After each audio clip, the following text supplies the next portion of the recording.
Hi, and welcome to the Oikos Family Podcast. I'm Sonja Wood, and I'm sharing with you today the last chapter, being chapter 9, of the little book, Little Daisy and the Swearing Class. What a precious little story this has been, and this last chapter is just such the highlight about how little Daisy's family is found. But wait, let me not give it all away. Let me rather leave you to listen to this next chapter. I hope you enjoy it. Thanks for listening. Bye for now. Chapter 9. The Lost Found. "Is that you, Daisy?" "Yes, sir. Is that you, Uncle Frank?" answered Daisy playfully. "Well, I thought it was this morning when I went to town, but I am doubtful of it now." "Why?" asked Daisy, laughing as she reached up on tiptoe to offer a welcome home kiss to her uncle. "Baby Daisy has no doubts, at least," said Mrs. Foster.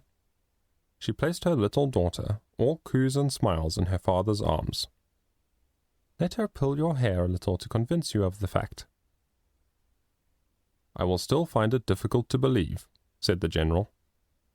"Today, a man sat in the railway car that looked so like me, in face, height, and figure, that some of my friends mistook him for me. Others accused me of having a brother whom I have never claimed.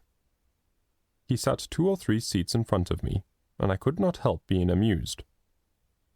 Ward came in, nodded to my double, saying, 'How are you, General?' He passed on to me, where he stopped and looked from one to the other with a mixture of surprised curiosity that was amusing. Then he and many others asked for information which I could not give. I hope the stranger will keep himself out of mischief while he is in Glenwood.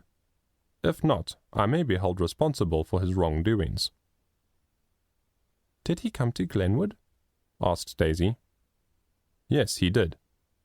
I left him standing on the platform at the station. I hardly knew whether my own carriage belonged to him or to me. However, he made no claim as I stepped into it." "Who was he?" asked Mrs. Foster. "Did you not find out?" No one could tell me. I could not go and ask the man who he was, just because he resembled me so much. There, little woman," as the baby gave a vigorous pull at his hair.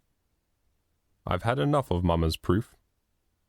I am satisfied that no other man than Frank Foster would submit to such usage at these tiny hands. I believe the stranger came up to look at Beech Grove, which is for rent. I heard him asking the railway porter for directions." 2 weeks passed by. No one saw the stranger who looked so like General Foster again. In fact, after that evening, the General and his wife did not even think of him. This was not so for Daisy. She thought often of him, with a half wish that she might see him. Why, she scarcely knew herself. She never spoke of it. Daisy, a shy, quiet child, kept her ideas and wishes pretty much to herself, unless someone whom she loved or trusted drew them out. Neither the General nor Mrs. Foster suspected what was working in her mind. They regarded her idea that the General looked so like her own papa as a childish fancy. They thought she saw a likeness between the two, only because she loved and admired them both. Never would they have imagined the dreams and wondering that the child did over this unseen stranger. A stranger who had had such a passing interest for them. Meanwhile, it became certain that Beech Grove would no longer remain empty. The agency removed the signs advertising it for rent, and the house went through a thorough cleaning. The General and his wife never gossiped or concerned themselves about their neighbors' affairs. They did not trouble themselves about the matter. The curious, who asked questions, received no satisfaction from old Dr. Harding, who had charge of the property. All Miss Collins's young scholars, however, felt concerned about Beech Grove, and with good reason. A large bird cage belonged to the place, containing many rare and beautiful birds. The former owner, who was fond of children, often invited the young people of Glenwood to see the birds. Since Dr. Harding began caring for the place, no child had seen the birdcage. Our young friends hoped the new occupants at Beechgrove would once again allow them to visit. One morning when Daisy came to school, she found the rest of the class grouped about Mattie Prime and Rosie Pearson. They passed Beechgrove on their way to Miss Collins's. "The new people have moved into Beechgrove," said Violet Swan, when Daisy asked what they were talking about. "Mattie and Rosie saw a little girl there this morning. We feel happy about a little girl living there. Perhaps her papa will let other children see the birds." "She's a very little thing," said Rosie. "She can't speak plain." "But she's very cute," said Mattie. "As we passed by the gate, she called out to us, 'Itty dills, itty dills.' When we stopped, she put her face through the rails to kiss us and handed us some flowers she had." "What is her name?" asked Daisy. "We asked her, but could not make out what she said. Mammy Mudwit, it sounded like, but she did speak so crooked," said Mattie. "Do you know," said Rosie, "she looked like Daisy, don't you think, Mattie?" "Why, so she does," said Mattie. "Isn't that funny? Only, Daisy's eyes always look sorry, except when she laughs or speaks. That little girl's eyes danced with mischief and laughter." "How big was she?" asked Lola. "Oh, about as large as your sister Bertie. Not near old enough to come to school." "I suppose they have no other children but her," said Fanny de Liesel. "Willie saw the family come yesterday. He said he only saw the lady, the gentleman, the little girl, and servants. Maybe they won't think about letting us see the birdcage again if they don't have older children." This short conversation put an end to the half-hope, half-wish that Daisy had held in her heart. Even if the stranger who looked so like General Foster had rented Beechgrove, he could not belong to her. The description of his family did not match her own. She had Papa, Mama, little brother Theodore, and a baby sister. A very little baby. Only this child of 3 years old or more seemed to belong to the newcomers. She had no sister so old. Daisy reasoned this all out for herself, with a sad, disappointed little heart. She forgot that time had not stood still with her own family any more than it had with her. Changes might have come to them as well as to herself. This talk took place on Friday. Daisy and her playmates neither saw nor heard anything more of the strangers until Sunday came. Then a strange and happy thing came to pass, and in such a wonderful way. "Just like a book thing," Lily Ward afterwards said. It was the loveliest of Sabbath days, and everything seemed to feel it. "What day is it, Bertie?" asked Mrs. Swan as his youngest daughter stood on the porch steps ready for church. "Jesus' Happy Sunday," answered the little one. "Oh, didn't he make a nice one?" People other than Bertie thought it a nice May Sunday too. A busy little breeze carried with it the perfume of the apple blossoms. The sweet aroma passed through the open windows of the church. It wandered around among the aisles, pillars, and pews. Sometimes it fluttered the leaves of a book, or fanned some cheek flushed from a walk in the almost summer heat. A robin swung himself lightly to and fro on the branch of one of the old elms outside the church door. The bird poured forth his hymn of praise, while from afar came the answering notes of his mates. The voices of the children in Sunday school mingled with his song as they sang the closing hymn. Then they came trooping in, gently and with soft footsteps, as became the house of God. Learning to honor his name and his word had also taught them to honor the place where he was worshipped. They took their places beside their parents and friends. Watching them from one of the pews, which ran by the side of the pulpit, were a pair of roguish, dancing eyes. Rosie Pearson and Mattie Prime recognized them at once.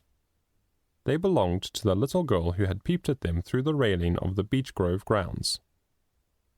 Now her eyes peeped over the top of the pew, as she stood at its foot, her hands crossed upon it, and her chin resting upon them. What a bright, merry, laughing face she had, and how like Daisy's! General and Mrs. Foster noticed it from their seat. Beside the little girl sat a gentleman, half turned from the congregation, his face partly shaded by his hand. However, there was no doubt that he was the man who looked so like the general. Mrs. Foster saw the likeness at once, even in the turn and shape of his head. Beyond him, a lady sat in deep mourning, closely veiled. "Frank must find out who they are," said Mrs. Foster to herself. "That child is so like Daisy. Can it be? Oh, can it be?" Then she tried to collect her thoughts and bring them back to the service of him whom she had come to worship. Daisy came in a little behind the rest of her class. She had lingered for a word with her teacher. She took her seat. Almost immediately, her eye fell on the newcomers to Glenwood. Mrs. Foster saw her start to flush all over her neck and face. She pressed her small hands tightly together, as if trying to keep back some exclamation which rose to her lips. With a beating heart, the child watched the strangers, striving in vain to get a better view of the face of the gentleman. Her gaze went from him to the veiled lady, and then to the little girl. The bell ceased tolling. The congregation had gathered. The hour of service had come. The clergyman rose in the pulpit. At that moment, the lady drew aside her veil, before Dr. Parker opened his lips. A little voice rang through the still church. "Mamma! Oh, my own mamma!" What a tale those few words told! What a world of longing, of love, of joy they held! The stranger lady, no stranger to our Daisy, started to her feet and stretched out her hands. With a little cry, she sank fainting into the arms of the gentleman who had also suddenly risen. They carried her out. General and Mrs. Foster followed with the excited, trembling Daisy. And so, the father and mother found the long-lost child. Who could describe it? Who could find words for the joy, the wonder, the gratitude of those concerned? Who could tell the sympathy which filled the hearts of all in that congregation? Tears dimmed their eyes. Their hearts filled with adoration as the minister called on all to give thanks. They thanked the Lord for the great mercy shown to those long-parted parents and their little one. Now, there is a little more to tell. Daisy's mamma and the little sister whom she remembered as a tiny baby had been rescued from the sinking ship with some of the other passengers.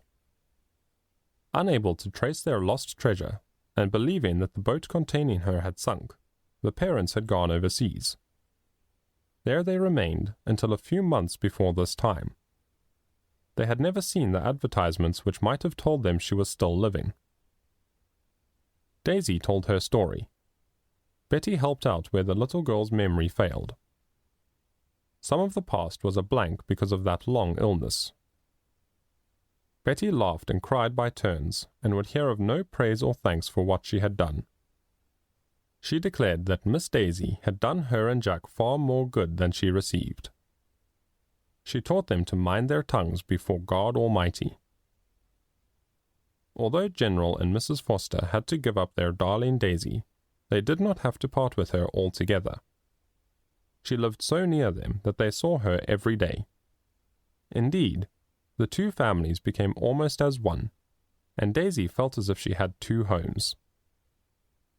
The little brother, whom Daisy remembered so well, had died only a few weeks before her father and mother came to Glenwood. So the daisy blossom, once parted from its parent stem and cast by the wayside, where stranger hands had gathered and lovingly tended it, once again became planted in the soil where it belonged. The daisy blossom had done the Master's work, and scattered the good seed which budded for his glory. This proving well, that those who honor the Lord he will delight to honor. This has been Little Daisy and the Swearing Class. Author unknown.